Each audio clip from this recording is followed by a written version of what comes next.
Jeg vil starte med at snakke lidt om halveringstider. Halveringstid, det er den tid, der går for atomens kerner. Den tid, der går før halvdelen af atomens kerner er henfaldt. Vi starter med at kigge på C14, kulstof 14. Kulstof 14's kerne er beta minus radioaktiv. Og det vil sige, at kernen indeholder for mange neutroner, og derfor gerne vil af med en. Den kommer af med en ved at udskille en elektron, og derved omdannes der en proton og en antineutrino.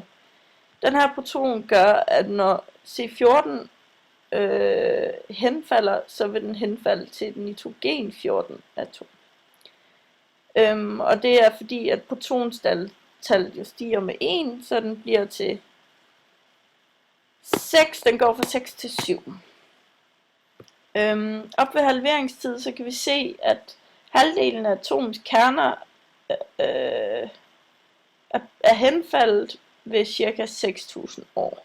Efter 6.000 år. Hvis vi så kigger på uran, så kan vi se, at for uran, der går meget længere tid, før at dens kerner henfalder, før halvdelen af deres kerner. Der går nemlig alle 5 milliarder år, før halvdelen af urans kerner er henfaldet. Og uran henfalder altså til bly. Så den falder med 10 protoner. Hvis vi kigger på henfaldstider, så kan vi lige prøve at nulstille her en gang. Og hvis vi kigger på kulstof 14, så kan vi se, at når kulstof 14 henfalder, så henfalder den i en eksponentiel aftagende funktion.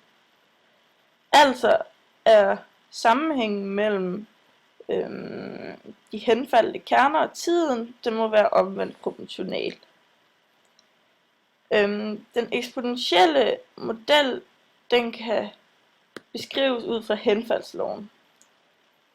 Henfaldsloven siger nemlig, at antallet af henfaldte kerner til tiden t er lige med antallet af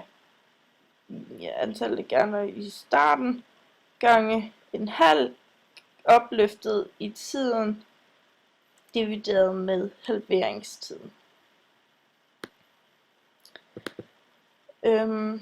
Så vil jeg komme ind i programmet igen.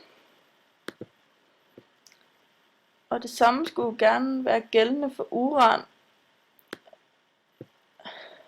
Og det er det sørme også, at urans henfaldshastighed, den er også en eksponentiel aftagende model. Og som vi kunne se i halveringstids tingen, der kunne vi se, at halveringstiden for uran, den var 5 milliarder år, og det er jo også gældende her. Ja. Så kan vi gå ind og tage det på noget mere aktuelt, hvis man kan sige det. Kulstof 14, det finder vi faktisk i et træ, der rådner. Så hvis vi kigger her, er det først når træet begynder at rådne, at der begynder at blive dannet kulstof 14.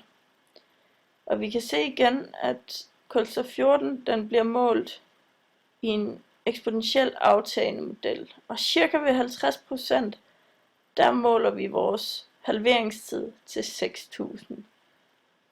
Så det passer altså.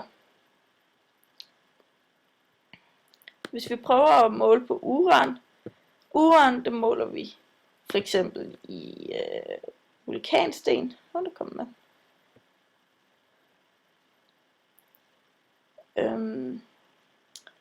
Så når den her sten begynder at blive kold, så kan vi begynde at måle radioaktivt uran.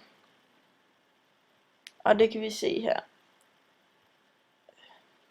Og vi kan se igen, at henfaldshastigheden for uran går i en eksponentiel aftagende model.